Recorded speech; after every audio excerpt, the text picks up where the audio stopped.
All right, hi everyone. So this is the Artificial Intelligence Online MSc. It's a course overview webinar from the University of Bath. We've had a bit of a change of presenter today, so you'll notice that I'm not Christina Keating. I'm Dr. Michael Wright, and with me I have Dr. Andrew Chinnery as well. So during the session, what we want to do is to give you an introduction to the course and the curriculum and the University of Bath, give you a bit of an idea about career opportunities very briefly. All of the information, so there's a leaflet that's available on the handout section of this GoToWebinar. Everyone's on mute at the moment, but please do ask questions via the chat, and I'll pause for questions during the presentation, but also we'll get to the questions at the end as well. So just to introduce a bit of the team, so Christina is the course leader for the AI MSc. She's part of the Department of Computer Science, as well as the Institute of Coding. And we also have on the line Dr. Andrew Chinnery. I'll let Andrew introduce himself. Hi everyone. Yeah, I'm Andrew. I'm sort of here as a technical advisor to Mike's excellent overview knowledge and administrative side. Yeah, I've come from a machine learning, computer vision, computer graphics background, but have taught lots of AI as well. So yeah, lots to talk about. Great. And this is me, so I'm the online course leader for the Computer Science MSc, but I also look after lots of our kind of online and alternative provision courses in the department. So to start off with, just a bit of an overview of the University of Bath, and particularly the Department of Computer Science. So why would you want to come and study with us? So I could be biased, but the department itself is a fantastic place. It's a fantastic place to work. It's a fantastic place to be a student. You know, and we've found, you know, as distance learning or online students, we've also found the same. So we try to replicate as much as possible, and replicate here means try and think about ways in which we can convey the close community that we have within the department. And the skill of all the people who are teaching on the course to get across the knowledge and the content and their enthusiasm for the topic to all of our students. So we've got a couple of statistics, a couple of things here. So, you know, we're ranked 6th in the UK by the Guardian University Guide 2020. Importantly, you know, there's a teaching aspect to this where we've been awarded the gold in the teaching excellence framework. So that means we're one of the kind of top universities for teaching, and also things around the department in terms of our employability. So this kind of feeds in with our links to industry and how they help inform the courses that we design, and lots of other things. So we, you know, this idea that we are, you know, we have this practical and theoretical course content that we try and wrap up and present to you. So I think what most people are here for is this kind of overview of the course on AI, the AI MSc. So the way in which I want to try and present this is really to try and highlight some of the things that we do within the department and within the university more generally, and then to try and delve into some of the topics that you'll cover on this MSc. So I've got 3 things here. So the normal way in which we teach units and courses at the university is really this idea that we present theory or, you know, the underlying knowledge and foundations of a particular topic. And then we get students to apply that knowledge in a real world or a concrete example context. What I've also put up here is this ethics box, and really ethics here is not ethics as a whole topic, but more what we want to do in this MSc is within the units and within the program as a whole is to highlight the ethical, the social, the legal or the developmental kind of problems and challenges that are inherent with artificial intelligence. So rather than, say, having one module that presents all of the ethical challenges or all of the social challenges of AI, what we want to do is to try and place these topics and these challenges within the context of a module that you are doing at the time, and really getting you to think about it. So there's no concrete answers to these sort of questions. There's things that we can talk about and we can reason about. But really the important thing here is to highlight them, to present them to you, as these are the challenges that are coming up in AI. So as an example, we want to do this at the unit level. So for every unit that you take, we will present you the theory of a particular topic, and we'll get you to apply it in some way. So for example, our principles of programming for AI will give you the kind of underlying knowledge of programming paradigms, data structures and algorithms, which are important for, for being a really good coder and then applying that knowledge in the later units. But also, to kind of ground that theory, we'll also ask you to do some implementation. So we'll ask you to implement sorting algorithms or to use libraries to process some data. And although the ethics thing here is not necessarily related to this unit, but trying to think about the unit level, how we present that ethic thread throughout. For example, here, if we're thinking about a unit that looks at machine learning, one of the things that we would like to present within this ethics strand is to think about the data that we use to train these machine learning models. So to think about the bias that might be in the data and how this can be accounted for. Or again, we're not giving you a solution because these are really hard problems and people haven't necessarily worked out the actual answer to these, but more if you don't know it, then it's difficult to take that into account. So we want to try and present this to you as well at the same time in your unit. And then at the course level, again, we're giving you the kind of theory, so the underpinning knowledge and information. So looking at current research areas or approaches and techniques. And for each of those, for all of that, across all of the units, we'll be getting you to implement, to apply techniques, to reason about, to discuss, and all of this. And again, throughout all this, the course level, we're trying to present to you things like social and professional issues in AI. So looking at the course structure, so the way in which we've divided this up is we have to start off with these 3 units, which are very much the kind of foundational units for the rest of the degree.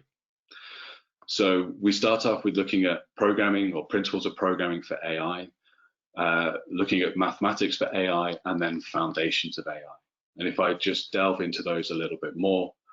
So the programming for AI, again, what we're trying to do is give you a solid foundation. So we're going to introduce you to core concepts of programming in general, and look at how they apply to certain things. So giving you these kind of practical skills as well. So as an example on here, we're introducing you to the Python programming language and Jupyter notebooks as a practical thing to do. Python because it's a popular programming language in, say, data science and artificial intelligence at the moment. But using that really as a vehicle to introduce you to things like what does a data structure mean? How do we create these things? Why are they important for solving particular problems, and why?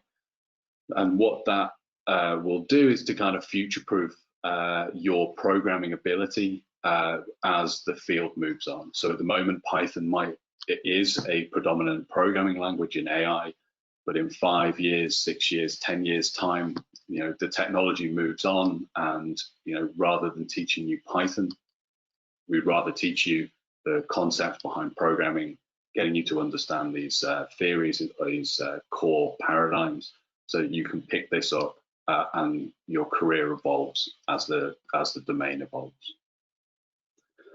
We also have the mathematics for AI. So here, really introducing you to the core mathematics needed to succeed. So these will be things like statistics and probability, logic and reasoning, calculus, those sort of things that, with a solid foundation in them, the more technical aspects of the future units, you'll have that solid foundation from. And then the final one, this kind of foundations of AI, this is the kind of the bit where we really start to introduce AI as its own standalone topic. So you'll see from those previous two modules, they are very much giving you a foundation that allows you to succeed as the units progress. The foundations of AI is starting to get you to apply those things that you've learned in the very specific context of AI, where AI here, you know, we're looking at the history of artificial intelligence, looking at logic and probabilistic reasoning, thinking about machine learning, and again, this idea of the legal and ethical concerns that go into this topic. Moving on from there, so we've done those kind of 3 foundational units, and then we start to build up our knowledge, and this kind of fits into, you know, a broad overview of artificial intelligence, but also starting to specialize a bit more, so starting to dig a bit deeper into particular topics. So we've got units, so the unit there is system engineering for artificial intelligence. So again, this is an interesting topic in the fact that, you know, we're moving away from AI being kind of small, very small team hacker projects into something that's a lot more industrial scale. So the same as back in the 60s when computing or programming moved from small people or individual researchers or groups of researchers, you know, programming up small systems. Or the idea here when we went into software engineering is that how do we organize teams? How do we build that sort of software, that larger systems? Again, with artificial intelligence, this idea that, you know, we're moving away from kind of experimental projects into something that's more concrete, that's something that's more large scale, and what are the things that we need to know as software engineers and AI experts to be able to do that successfully. We then have a look at natural language processing. So this is an example of where we delve into a particular topic as an in-depth overview, in-depth kind of unit. And then we have applications of artificial intelligence. So again, this is looking more at the practical side of AI. So AI being this broad umbrella for a lot of different topics. The example here would be applications of AI. We can think about that as, say, data science and how we use artificial intelligence techniques to process data, to understand data, and to reason about it. We have humans, intelligent machines. So that's really looking at that kind of intersection between humans and AI, and what are those implications, and what are the things that we can learn from biological systems that apply to artificial intelligence. And then further AI. So again, we're starting to see this cycle of, you know, foundations of AI, applications, and further artificial intelligence, where we're starting to delve into the topic in more depth. Those are the core modules so far. We then have these 2 optional pathways, and the titles are interesting and perhaps unfortunate in the fact that one potentially implies is harder than the other, but that is absolutely not the case. So we have these 2 pathways, which are the general and the technical. The technical pathway, if I start with that, is more about the kind of implementation detail of AI. So you can see here we're looking at the kind of foundations and the frontiers of machine learning, reinforcement learning, and robotics and machine vision. So really here we're looking at how we go about implementing these particular types of AI, these particular techniques, and you'll get your hands dirty doing those sort of implementation. Whereas the general pathway gives you this, what is machine learning? Again, this theory and practice, so we still get you to do some implementation or applying machine learning in a particular context. And robotics, again, what this is not the kind of stripped down version of those technical pathways. It's more a broader overview of a particular area that gives you, we're looking at breadth over depth here. So the generalist pathways, breadth of knowledge, whereas the technical will focus on some very specific techniques. The other one in that general pathway is AI as a social and political practice. So in this general pathway, again, there's perhaps more of an emphasis on the ethical and the social and the political practice of AI than there is on the technical pathway. And then finally, we get to the project preparation and the dissertation. So after all of those units, you'll be looking towards getting your MSc, and to get the MSc, this is you need to complete the dissertation component, which is a bit of research, implementation, and really just a project that is of interest to you and demonstrates the knowledge and the ability that you've built up over the course. So, typical projects in here, really the kind of general kind of flavor of them are that you're looking for an interesting and interesting domain in which you can kind of explore. So you might be looking at a particular topic and looking at the research that goes behind that, and to propose an interesting solution or to re-implement a particular algorithm in a new context. All of these sort of things that build up to a project and really showcase what you've learned over the course of the degree.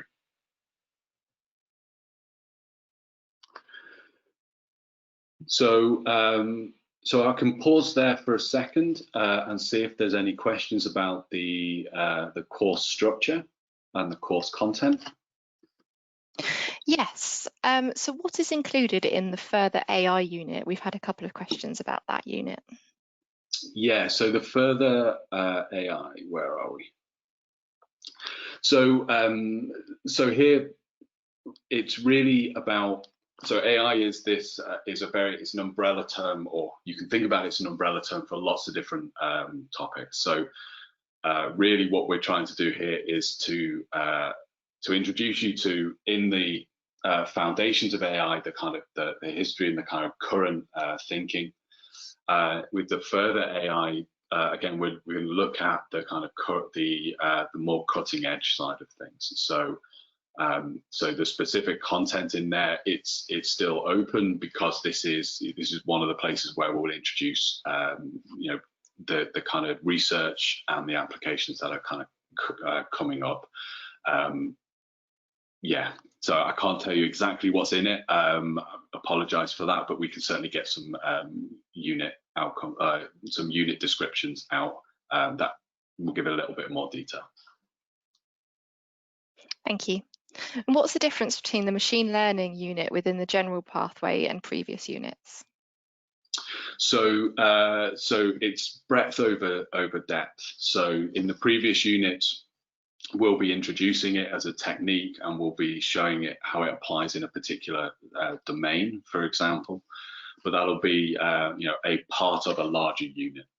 Whereas this a unit on machine learning, or a unit even on, say, reinforcement learning, will give you the details, so the kind of theory behind it, so the mathematics behind it, the ways in which we could develop those machine learning algorithms, how we train machine learning algorithms on particular data, and how we kind of evaluate them. So it's the depth of the content of the unit versus the generality or the broadness in other units, where we're introducing it as a concept and showcasing what it can do for a particular example, whereas those things will be here's a very in-depth look at it. Thank you. Are there any prerequisites for following the technical pathway, or is it open to all students?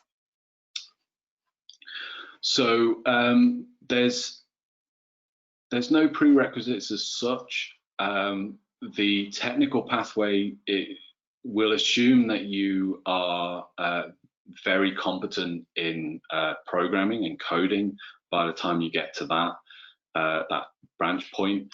There'll also be, again, the kind of mathematics there as well. So being confident in those two things, very confident, and again, looking at how that demonstrates itself in the units that you've taken previously. That would be where the prerequisite kind of comes in, but it is a conversation that we can have with students individually. I'm actually just while there's a quick pause there, I wanted to just address one of the questions that I got in the chat, which was on, does the course address evolutionary computing? And I think maybe this is a theme that maybe is going to come up in a few questions. So I just wanted to kind of mention a broad kind of overview thing. And I think Michael has just alluded to this, but essentially, some of the later aspects of some of the later units are still being finalized. This is, a brand new degree that's going to be going out for the first time this year. And so realistically, who knows what even is going to be the most cutting edge material in 1 or 2 years time when those units are being delivered for the first time. So we're constantly reevaluating what we think is the best balance between fundamental theory that will allow you to go out there and learn new tools. This is a question that comes up a lot. What programming language are we going to be using? And yeah, we've said that the first units you'll be using Python, and Python's a really popular language, but it's really much more important that you can go out there, understand programming, and then pick up any of these tools. That's why we don't just teach you Python and a specific library like NumPy. We teach you programming and we teach you maths, and then you can go away and learn these things. So with that all in mind, we will definitely be teaching a strong theme of theory and maths that will allow you to then go away and go, well, maybe I've never looked at evolutionary computing in this unit, but I can go away and understand it now because I've got the tools to do that. So there's definitely an element of that when we're planning these units. But we are always constantly reevaluating. We do need to use specific things, right? We do need to use Python. We do need to use a library. We do need to teach you, presumably some kind of neural network. What kind of neural network will it be? We have to choose something. So we are always kind of trying to choose the right techniques, whether it's evolutionary computing or, genetic algorithms or neural networks. And we're constantly trying to choose the right thing for those in the later units as well. So while I can't guarantee that any specific topic that someone might ask about in a question here, I can't say yes for sure that will be in this unit, which is towards the end of the degree, because some of those things are still open to being finalized, right? But yeah, absolutely, those later units, especially on the technical track, we do want to have cutting edge machine learning, cutting edge AI, and cutting edge computer science in those things. So that's kind of hopefully going to answer a whole bunch of kind of some of the questions that are coming in. And apologies if it's not necessarily the most satisfying thing to be able to say we can't guarantee anything in particular is in there, but rest assured we constantly try and make sure that the best things are in there. And to some extent, maybe if those things are still open for decision along the way, we can look at current students and say, what even do you want to see in these later things when we have to make those choices. So there is still some flexibility around that, and I think that's a really exciting thing. Yeah, definitely. So other than the dissertation, how are units assessed? So well, it's a combination of different things. So it's all coursework based, but the flavor of the coursework will be different depending on the unit. So I guess a really easy example would be the programming unit. We're going to assess you on your ability to program. So we'll ask you to complete, say, programming lab sheets. We're giving you a problem and asking you to provide an implementation. And towards the end of that unit, we'll be getting you to implement a larger kind of a larger system, a larger bit of code. Things like the mathematics unit, they'll be much more problem sheet based. So, solving this particular problem and showing you're working. And again, because what we're trying to do is assess the learning outcomes. So we're giving you this theory, we're giving you these applications, we're giving you this knowledge, how can you demonstrate, or how can we get you to demonstrate that you've learned it? And that's how we're going to try and assess you as you go along. You know, all of that is kind of different. Lots of this will, you know, the nature of AI is very practical, and as you go throughout, so lots of it will be practical based, but equally, you know, something like humans and intelligent machines, there'll be essays in there as well, which, you know, because we're asking you to look at research papers and interesting aspects of that, a kind of intersection, and to talk about it. So there's lots of different ways in which we assess you, but it's trying to tease out of you the knowledge that you've gained over the unit. Thank you. And maybe one quick last one on this section. How technical is the technical pathway? Would it be sufficient for someone wanting to go into data analysis as a career or considering a PhD? I guess the difference between the two pathways is really, I guess you could sum it up as, if you're very confident with your programming and very confident with your maths, then the technical pathway would be a good route to go through. If you're programming, again, because the entry requirements for this is that we do want you to have some programming knowledge, or you know, or demonstrate that kind of aptitude towards it. But we will give you in the first unit that chance to kind of catch up, or to learn very quickly, and it is very quickly. But it's that difference in your confidence of being able to handle the more technical coding and the technical kind of mathematics that go into those topics will be a decider. I think that's kind of down to the individual. I'll add to that and say that, yeah, I think absolutely, if you're considering a PhD in that field, then I think the technical pathway probably, I mean, it depends what your PhD is in ultimately, but I mean, either of these pathways could lead into that kind of that thing. But I think, especially in terms of a strong focus on the mathematical foundations and that side of things, then certainly the technical pathway could lead into either of those options that you mentioned. But that isn't to say that that precludes the other option too, because certainly plenty of people working in sort of data science careers don't necessarily know the ins and outs of how does the mathematics of all of these neural networks actually work. They just kind of use high level tools. So it really depends at what level you feel best engaging with it. While I've got you, Michael, I want to clear up something around the, because I've been answering a few questions in the chat, and I just wanted to make sure we've got I'm on message here because I'm kind of coming in out of the blue as well. Can you clarify for me exactly what programming do we expect people to have done before they apply for any of this, whether it's the general pathway or the technical pathway? Yeah. Do we expect people to have done some already? Yeah, so we do. So if we think about the two online MSCs that we have a MSc in computer science, which is really for people who are from any background whatsoever, but particularly who may not have done any coding before, or are really looking to kind of upskill themselves into a digital career. The MSc in AI, although there's not necessarily a very strict programming or requirement, what we do assume is that you have seen code before, you have done some coding before, and there's almost the first unit will introduce you to some of the basics, but it will go very, very quickly. So if you've never coded before, then it's going to be a struggle to start. It's going to be a struggle, and what we don't want to do is to put people on the course that will struggle in the first module because because we're promising something that we, or letting people on that unprepared. So yeah, the right. types of qualifications that we do, I mean, again, if you've come from a computer science background or an engineering background or something like that, where we know that there's a programming component, that's great. If you've used programming in your undergraduate degree, or you've done online courses that can demonstrate that, that you've tackled programming before, those are all the things that we're looking for. But really, this kind of programming component is going to be one of those things to look out for. Okay, so yeah, I think that goes against some of the advice I was giving in the chat there, but I'm glad I got that that clarified then.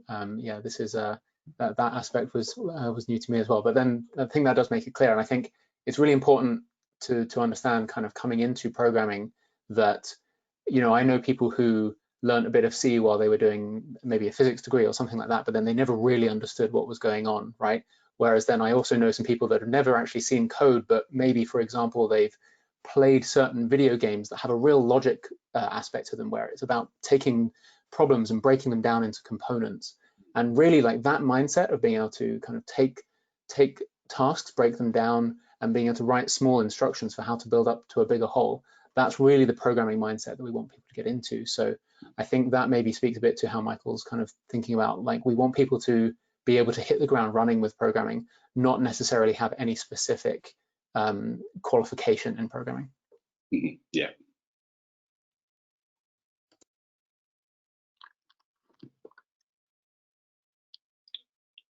Okay. All right. So I'll just continue and I'll complete the last bit. So so I guess the career impact. So I mean, AI is one of the kind of big topics at the moment in computer science. And is also one of those things that is across a range of different sectors, different industries who are looking into the application of AI into their field. So again, this is the AI course here is giving you the kind of theory and that understanding and that application of AI as a whole. So it's going to be useful to yourself if this is the sort of career that you want to go into, or you can see your own industry evolving and using those sort of AI techniques in it. So yeah, again, really looking at that kind of theory and the practical skills, the application of knowledge and everything like that. That is really those kind of intangible skills that are kind of important. So, how we pick up problem solving, how we talk about solving problems, how we talk about the development or the research side of things as well. It's really the kind of career impact that's there. So I think we've touched a little bit on the programming aspect of the entry requirements, but equally there's some of the kind of formal entry requirements here. So we're looking for people to have a strong a first or a strong second-class bachelor's degree or international equivalent. So we're not too worried about the type of undergraduate degree that you have got. So we're not, say, narrowing this down to only computer science or only engineering degrees. The idea here is that it's open to as many people, as many types of discipline as possible. But the idea is to demonstrate evidence of kind of these qualitative skills. So, particularly around algebra and calculus, either as the degree or particularly by alternative means. Same idea with the programming here. So that kind of that programming or coding mindset, that logical thinking, breaking down problems. So whether that's part of the degree that you've done before or whether you can demonstrate that through alternative means, again, that's all going to be really good. And if your first language is not English, then there's the IELTS grades that we require there.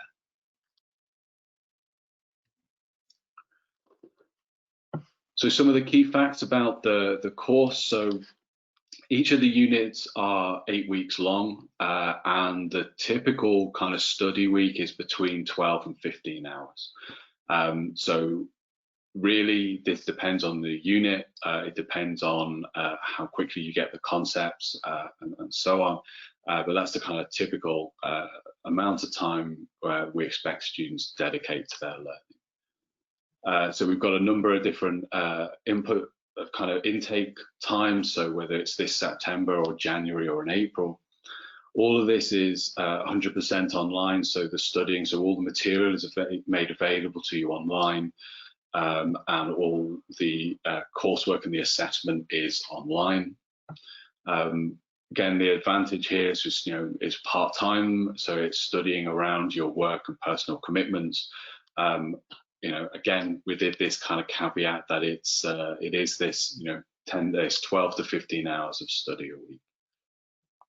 The other interesting and nice thing so far that the courses that we've run is that really this is quite a global student cohort for lots of the students. So we have students from all over the world, from North America to Australia to the Far East and the Middle East, as well as the UK and Europe. So it's a very interesting and very diverse group of students that you get to discuss and get to learn alongside. So information there again around the tuition fees. So this is a paid per unit. So per 10 credit unit, the fee at the moment is £722. And in order to qualify for the MSc, it's a total of 180 credits. So essentially all the units that you've seen there, the three of the optional pathways and the dissertation in order to get the MSc. Okay, and an applicant checklist here. So yeah, so we do, again, I guess the interesting thing here is that, we've talked about programming, and we've tried to say what our expectations are, but it is very, it's very much on the individual. So we do take a lot of interest and a lot of time to look at the personal statements and the curriculum vitae. So, if, for example, we have someone who hasn't done much programming before in a formal academic setting, but can demonstrate this through alternative means, through, say, other online courses or through other portfolio work that you can demonstrate, we do take that into account. So those sort of things are useful and relevant to us. So so please do put them in. Okay, and I will then open up for more questions. Yes, for software development professionals, will there be an option to dive straight into more complex things in the initial units? So for software development, so we do start off with the principles of programming for AI, and I know, so generally I can see where the question's coming from. So if you've done lots of programming before and you do this day in, day out, it might feel as though you're going over old things. However, what that unit really does is to kind of highlight the aspects of programming that you have either not necessarily done before or you will have forgotten. So the example, I guess one of the examples we can give is on that unit we look at particular data structures and particular algorithms for that use those data structures. The example would be, typically in whatever we're doing as coding up solutions, we'll use things like lists and arrays and so on. But actually, how do you go about implementing a list? What's the actual underlying way in which you code that up and to use it in a particular algorithm?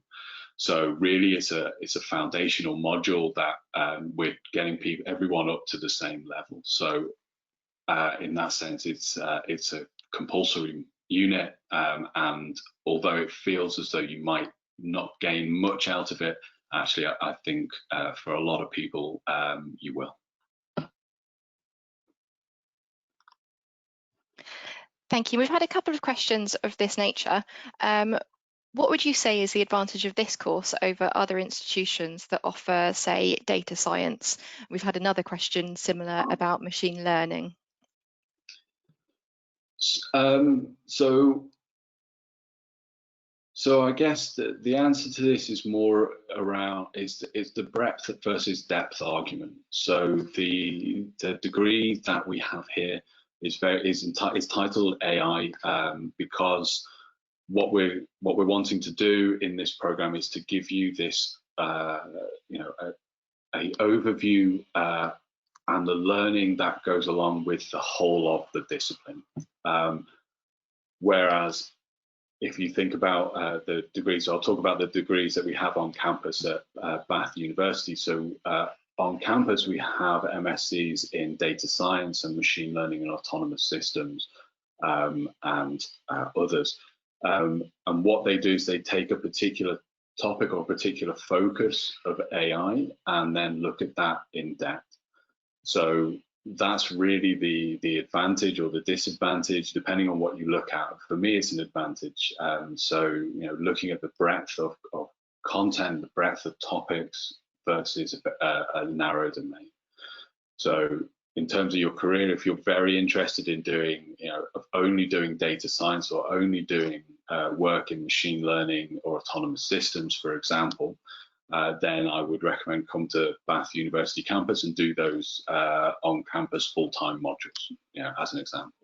But if you're interested in AI as a whole and to look at the topic and the breadth of topics that are involved in AI, then this is the kind of MSc for you. Thank you. What is the exam structure and format? Formal exams, online exams, and how are they marked and graded? So we don't have any kind of exams in that or online exams in that sense.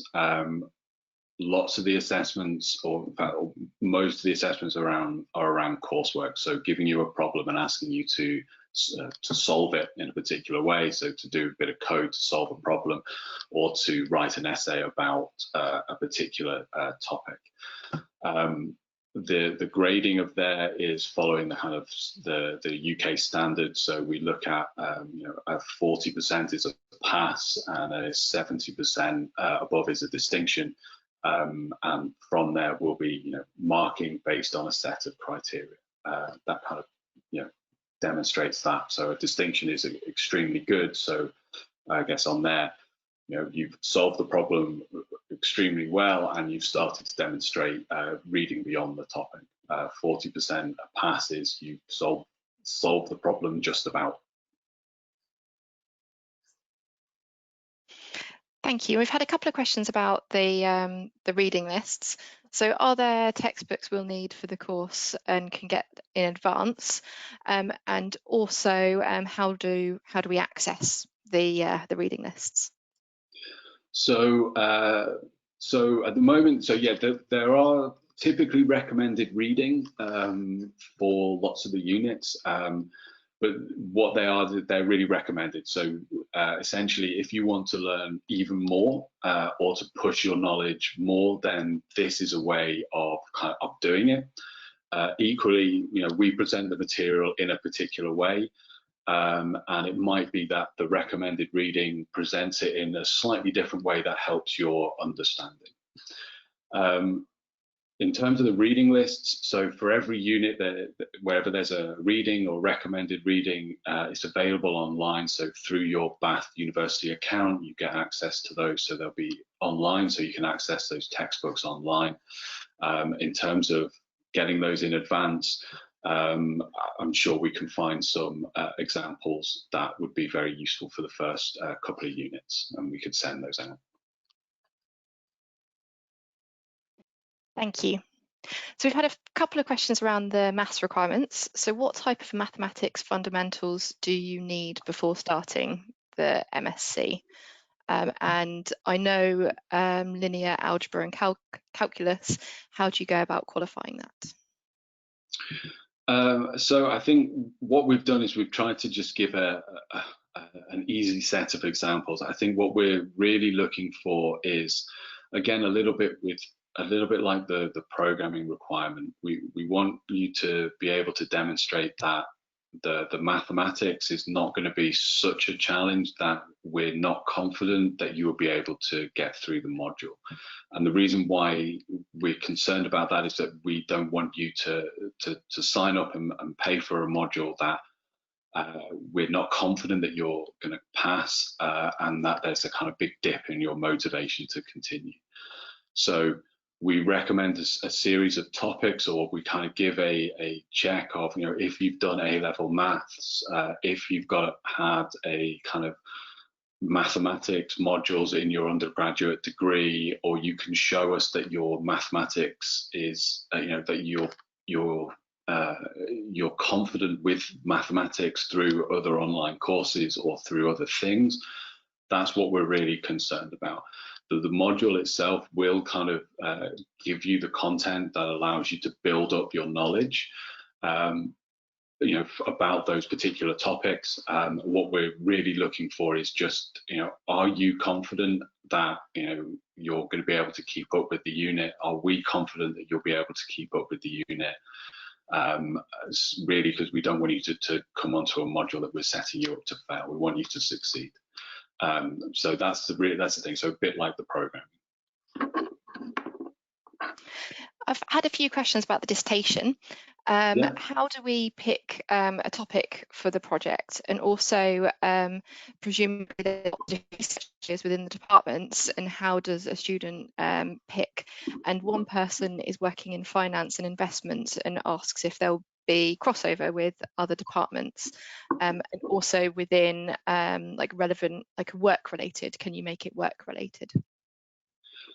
Yeah. Okay. So the dissertation then. So the last, if I just go back up, we have these last two units. So essentially, this kind of project preparation unit will help you to start to narrow down the type of project that you want to do for your dissertation. And as part of that unit, there's a bit of a literature review, going about reading papers and trying to give you that base that you can then start the dissertation proper with. The dissertation module itself, there'll be lots of supervisors and who will have different kind of research interests and specialties. So understanding from that project preparation unit that the kind of specialty, I guess, or the type of AI that you are interested in helps you to narrow down your selection of supervisors. And from there, it's picking the type of project. It's just, writing the type of project yourself. So proposing a project, or there'll be example projects from the supervisors as, kind of guides. So picking those and then getting in contact with the supervisor and talking that through. The dissertation isn't a kind of free-for-all, so there is a lot of structure behind there. So, having someone as a kind of mentor that will help you with the kind of structure of the dissertation and how you can go about writing the dissertation and so on, and kind of honing a kind of a project that is achievable within the time. And then this idea of a supervisor who is a content or a domain expert in a particular topic that will be able to give you that kind of guidance, that very focused, targeted guidance there. The projects, again, the MSc, the dissertation, there has to be a kind of novelty to it, where novelty doesn't necessarily mean something like you have to solve self-driving cars, or you have to invent the new Facebook or Airbnb. The novelty is, taking a bit of research, literature, understanding it, finding a new application or a new context in which you can apply that technique, and coming up with a project around it and demonstrating that you can achieve it. That's the kind of novelty that's there. The projects are pretty open. So like I said, supervisors will propose particular types of dissertation they're interested in or they think are suitable. You can come in with your own project. And this could be a project that comes from the place in which you work. So the question around finance, so using AI and say algorithmic trading, could be an interesting topic, although that is very broad. So narrowing down something to a dissertation-like topic from that is certainly something that we can look at as well. Does the programme methodology encourage to perform critical reading of scientific papers in the field? Yeah, but throughout the whole of the modules that kind of come up to this, really you know, we're presenting this kind of this research, we're presenting it to you, but we'll also be asking you to go out and do your own research as well. But the research seminar and the project preparation is that bit where we kind of consolidate that learning into a particular unit and really get you to go out and critically evaluate and read research papers in the field. And that then goes into the dissertation where you're doing that, you know, as part of the kind of the scoping and the motivation of your dissertation. Can you speak generally as to what an ideal student looks like in terms of academic and professional background? I think it's a really difficult one to answer. I would probably say there isn't, in terms of the academic background or the professional background, I think actually it's more around the motivation of the student. So I think someone who is really interested in AI has a motivation to learn and to really get stuck into the material. And although at times the content and the topics that are introduced are going to be difficult and challenging, that kind of motivation and tenacity to really dig in and to ask questions, to go beyond their kind of comfort and do all of those kind of things that a really good student does, typically anyway. I would say that's more the ideal student than someone from a particular undergraduate degree or professional experience. In terms of coding, this is an area where learning is more efficient through writing code. Is this reflected in the second module where an emphasis is more on the theory? I'm not quite sure I understand. I guess the question is on the programming will get you to do lots of coding, yes. On the mathematics side, we'll get you to do problem sheets and those sort of things where we're asking you to demonstrate that knowledge. So it won't be programming something up, you know, all the time, although there might be an element of applying that, you know, in a programming context, but really it's the mathematics. So we'll ask you to demonstrate that in whatever assessment it is. I hope that answers the question. Thank you. Does the MSc focus on theory or practical implementation? So it's both. So the whole course is around this idea that we present you with theory and we get you to apply that to a particular context in a particular domain and to think about it. That's really where, you know, the value for money really comes from. So we could simply present you with, you know, this is how you solve a particular problem using this very specific technique, using these very specific libraries. And if that comes up in what you're doing in your next career, then that's fantastic for a particular period of time. Really understanding those theoretical foundations and how they apply, and getting you as a student to apply them is where, you know, that's really what distinguishes the kind of MSc, you know, from something, say, like an introduction to Python course that you get online, or an introduction to machine learning libraries, for example.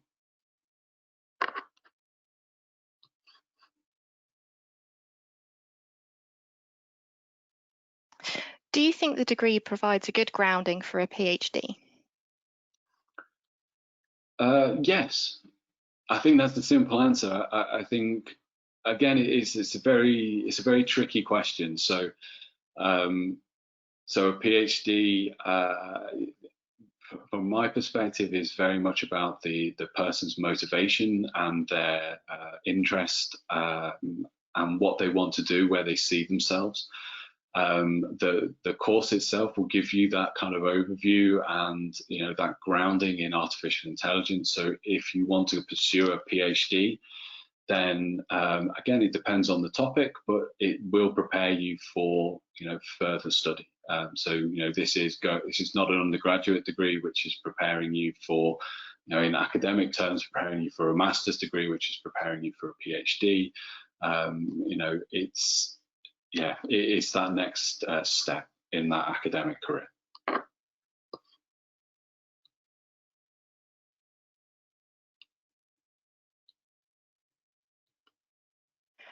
Have you got a breakdown of each unit? Sorry, I think we've actually covered that. Can you expand on the difference between machine learning? Sorry, we're getting lots of questions through. I'm trying to gather which ones have been answered.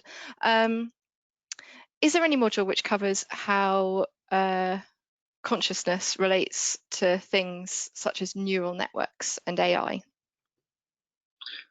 So I think, so I guess it's going into very specific parts of content, and it's very specific examples. So I think that the safest thing to say is there are modules within the AI degree which would lend themselves to those sort of examples. But it's also worth saying that across lots of these units is the knowledge and understanding that will allow you to evaluate those sort of things or to learn those new things yourselves. So, for example, in here, the humans and intelligent machines will look at cognition, but equally the programming unit will speak about how we go about implementing things, and the applications of artificial intelligence and further AI, all of the kind of practical aspects and the theoretical parts of those modules will build up. So even if a particular topic is not covered in one of the modules or one part of the module, your skill and your ability to go out and find that information and to learn and to understand it is the kind of key skill that you'll get out of a MSc. Can you mix between the general and technical pathways? At the moment, the plan is that those are two distinct routes, but as with everything, that may change. But at the moment, there are two distinct routes.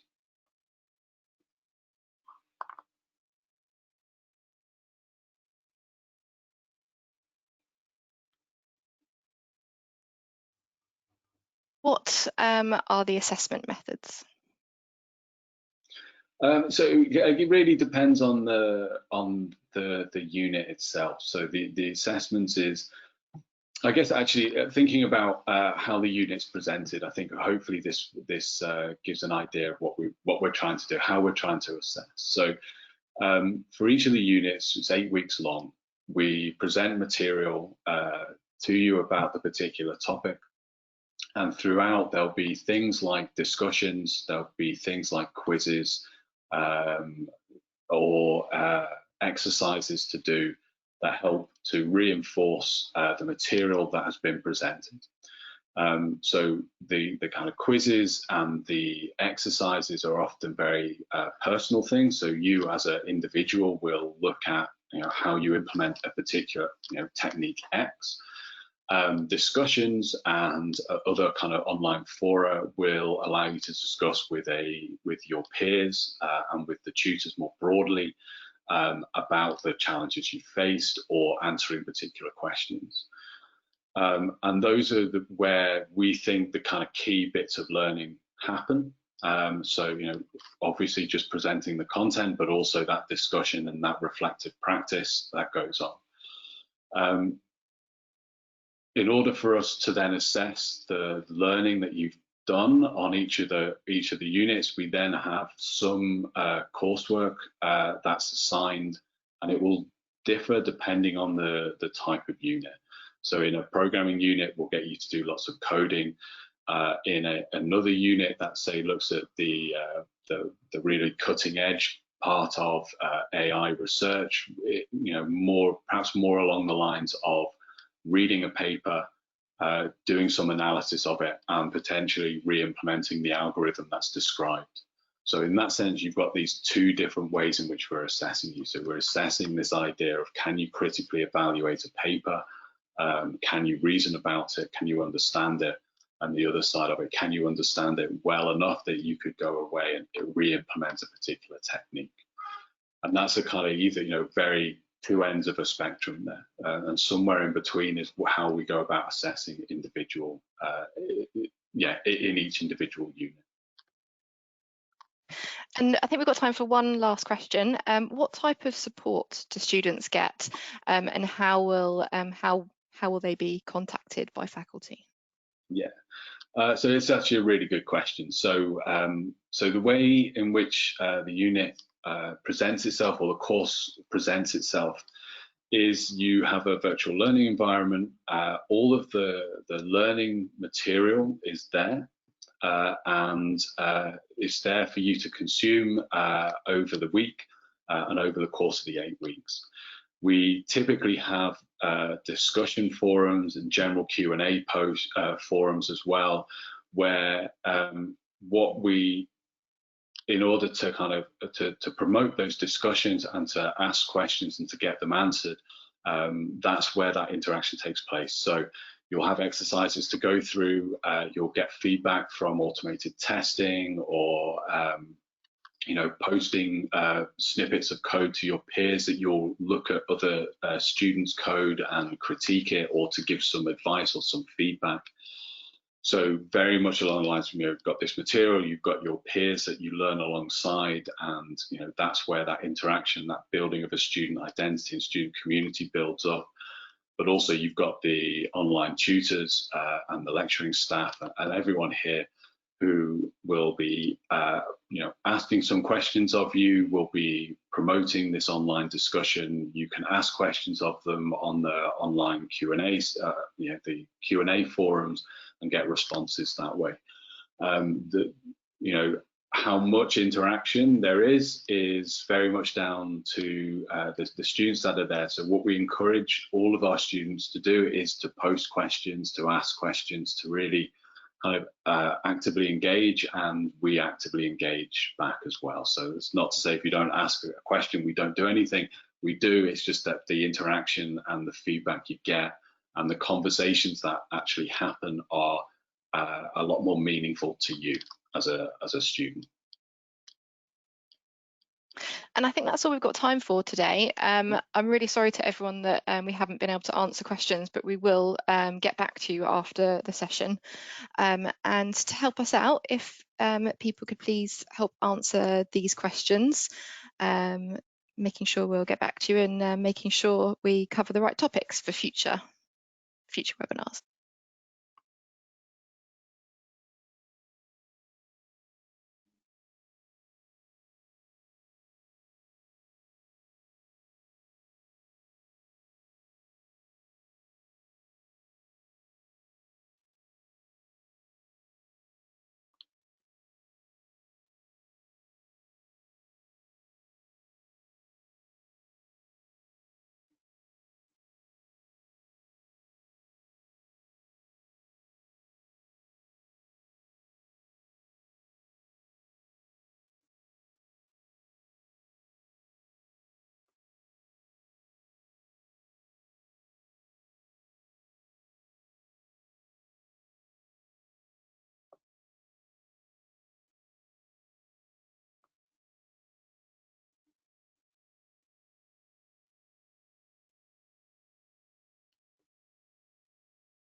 Thank you very much, everyone, for attending the webinar.